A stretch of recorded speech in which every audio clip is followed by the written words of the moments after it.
Bom, pessoal, agora que a gente já entende o conceito da web única, vamos entender realmente qual que é o conceito de design responsivo, quais que são as reais técnicas e a real metodologia e para que o design responsivo realmente serve.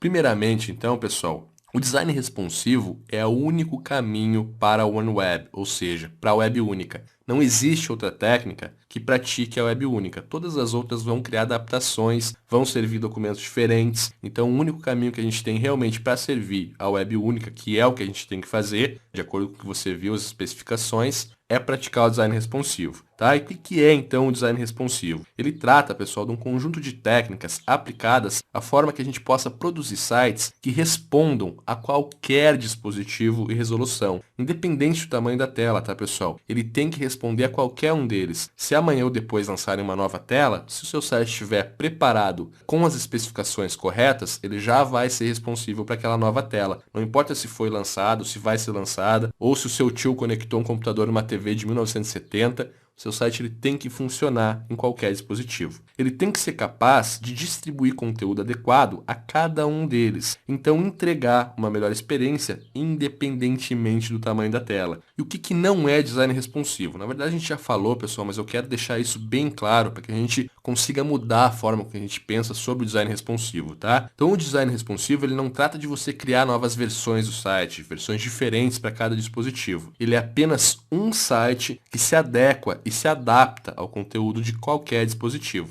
Layouts fixos baseados em pixels, criando breakpoints utilizando os media carriers, eles também não estão tratando de design responsivos, e sim de versões para cada dispositivo. Por mais que seja no mesmo CSS, no mesmo HTML, quando você cria os breakpoints com pixels, você está criando versões. Por mais que você ache que não, você não está responsivando seu site, ele não está realmente se adaptando a qualquer resolução, e sim aquelas resoluções específicas que você marcou com os breakpoints. Então isso também não é design responsivo e não tem como a gente manter isso, tá, pessoal? Vamos entender um pouquinho mais, depois eu falo sobre manter o seu site responsivo, tá? Então o que a gente tem aqui, pessoal, é o que é o design responsivo.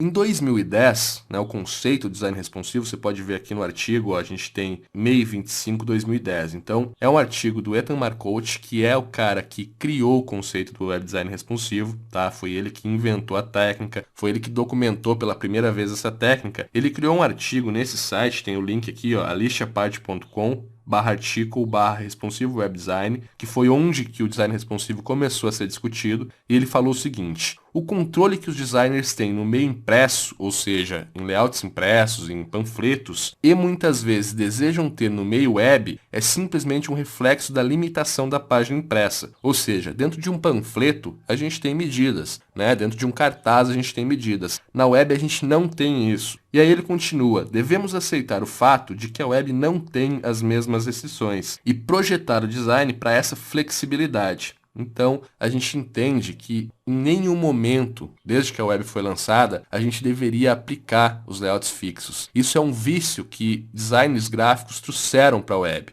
Para finalizar, ele diz: mas primeiro temos que aceitar o fluxo e refluxo das coisas. Ou seja, a gente tem que mudar a nossa mentalidade e parar de pensar em design com pixel, com pontos ou com qualquer medida fixa. A gente tem que desenvolver os nossos sites escaláveis, flexíveis, fluidos, para aplicar realmente o design responsivo, e só assim a gente realmente vai estar desenvolvendo sites para a web. Caso contrário, a gente está desenvolvendo layouts impressos para o cenário www. Se você for analisar a coisa, é isso que a gente está fazendo, desenvolvendo layout impresso para ser visualizado na web. E aí ele lança aqui os 3 conceitos e baseia o design responsivo em 3 pilares, tá, pessoal? Então, acompanhe o conteúdo. Do papel ao projeto do nosso site, a gente deve pensar nele como fluido. A gente não deve utilizar as medidas fixas, que são os pixels ou os pontos, tá? E permitir que o conteúdo se adapte ou se adeque de forma natural e independente do tamanho do dispositivo. Ou seja, a gente tem que abandonar o pixel, que é um conceito de pixel perfect, a gente já vai falar sobre isso também,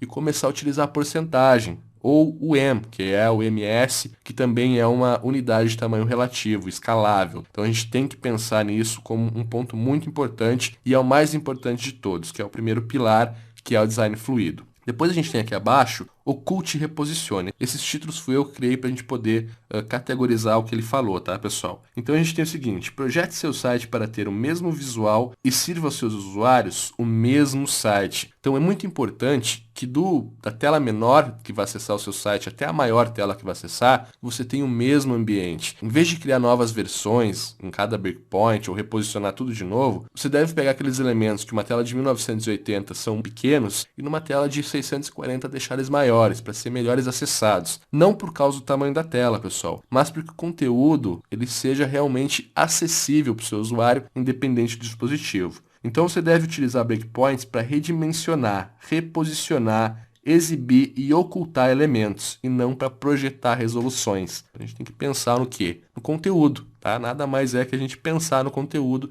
como os breakpoints. E depois flexibilize os recursos. Então, imagens, vídeos e todos os assets, ou seja, os ativos, como iframes, objetos e tudo mais, do site devem ser flexíveis e trabalhados para uma melhor experiência do usuário. Então, nada adianta eu ter o meu site todo flexível, todo fluido, se as imagens não acompanhar isso, se os vídeos não acompanhar isso. Então, tudo no seu site, todos os nossos ativos do nosso site também devem ser fluidos e acompanhar o fluxo do nosso site. Dispositivos ou resoluções. Aonde está o RWD ou aonde está o design responsivo, tá, pessoal? Se você for entrar no site viewportsize.com, você vai ver que, até tem o link aqui, tá? São documentados por esse site hoje 286 dispositivos diferentes, né? Gadgets móveis. Então, 286, pessoal, 286 telas ou resoluções. Na maioria, cada um deles possui resolução portrait e landscape, ou seja, você segurando o dispositivo de pé ou deitado, né? Que seria aí retrato ou paisagem. Então, com um pouco de azar, pessoal, se você for pensar, a gente tem aí em torno de 572 resoluções. E esse site, ele só está documentando dispositivos móveis. Além disso, a gente tem os PCs e tem todas aquelas resoluções que ainda são utilizadas, que vão ali do 1024 pixels até o 1980. Fora que está chegando a nova geração da 4K. Então imagina você criar uma versão do seu site para cada um desses dispositivos e para cada resolução diferente. Não existe como a gente criar 572 versões do nosso site. E é isso que o design responsivo errado tem que fazer. Porque você vai chegar num ponto, ao praticar o pixel, ao praticar o ponto, você vai chegar num determinado momento que um usuário vai abrir o seu site em um dispositivo que você não pensou no conteúdo e vai quebrar o layout. Então, se a gente não aplicar realmente a técnica do design responsivo, a gente está se curvando a ter que desenvolver mais ou menos umas 500 versões, 500 breakpoints para deixar nosso site adaptado a todas essas versões. Para finalizar aqui o nosso conceito, então, o conteúdo é onde está o RWD. O design responsivo, ele não deve ser pensado para resoluções, ele deve ser pensado para o conteúdo. Tá? Então, o que a gente fala aqui? Ó? O design responsivo, assim como qualquer técnica aplicada para a web, tem apenas um objetivo: servir conteúdo para usuários. A gente tem que pensar assim. A nossa mentalidade para a web tem que pensar assim. Você tem que pensar no conteúdo para servir qualquer tipo de aplicação na web. Então, projete seus layouts responsivos para melhorar a forma com que seu conteúdo será servido na internet, independente do dispositivo ou resolução. Se é móvel ou de mesa, só o que importa é o conteúdo. Isso é design responsivo. Tá, pessoal? A partir do momento que a gente começa a pensar realmente nisso, a gente vai aprender a aplicar o design responsivo da forma certa, e aí é só a gente conhecer as técnicas para fazer isso.